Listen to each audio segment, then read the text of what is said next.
We're now less than 24 hours away from the midterms, and with control of the House and Senate on the line, it is not just candidates making last-minute appeals to voters, but also the president and his predecessors. Over the weekend, former Presidents Donald Trump, Bill Clinton, Barack Obama, along with President Biden, were in key states stumping for candidates. Both President Biden and Clinton were in New York, Trump in Miami and Pennsylvania, and Obama and Biden also in Pennsylvania, reuniting in Philadelphia on Saturday.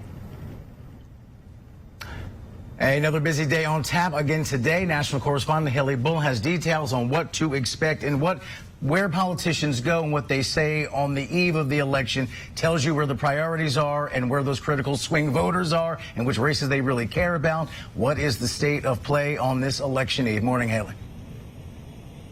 Hey, good morning. It's certainly another busy day. It's not slowing down. Party leaders are making one last push ahead of Election Day to sway voters and really get them out to the polls and bolster that voter turnout after a weekend on the campaign trail. President Biden expected to rally in Maryland this evening, where the Democratic Party is hoping to flip the governor's seat blue, while former President Trump is rallying in Ohio, where there is a closely watched Senate race. Over the weekend, as you mentioned, the president stopped in Illinois, then Pennsylvania, where there is that tight Senate race between John Fetterman and Mehmet Oz, and then in New York, where he campaigned for New York's governor, and that visit really continuing what we've seen, a theme of largely visiting states that have historically been Democratic strongholds. Now, Biden told the crowd this weekend that democracy was on the ballot and that the election was a choice, and he continued a familiar theme, highlighting the investments through his administration, legislation passed, and actions taken through his administration and Democratic congressional leaders on issues like student debt and the deficit, while at the same time warning about what he believed Republican control would look like and the impact would be on issues like abortion and the Affordable Care Act. Listen. Look, 2 days is the most important election in our lifetimes. It's going to take shape in this country for decades to come. We're on those inflection points. I mean it sincerely, where what's going to happen the next couple of years is going to have more to do with what this country looks like 20 years from now than anything else.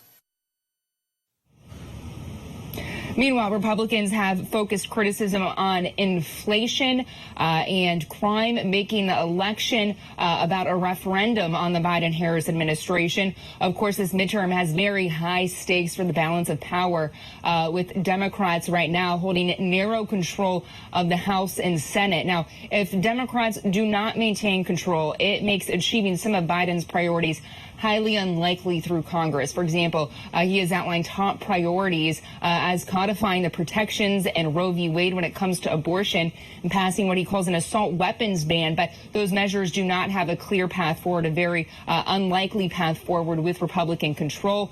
The president has also continued to hit on that, in his view, Republican control would risk measures in legislation like the Inflation Reduction Act. And when you look further into the Senate, it could also have an impact on judicial nominations. So certainly a lot at stake there. Meanwhile, House GOP leader Kevin McCarthy previously rolled out his agenda called Commitment to America that broadly outlines economic and border security policies. So we'll be closely watching what is said today as these leaders make their final pushes to voters to try to sway them this midterm election. Rob? All right, national correspondent Haley Bull reporting outside the White House. Haley, thanks.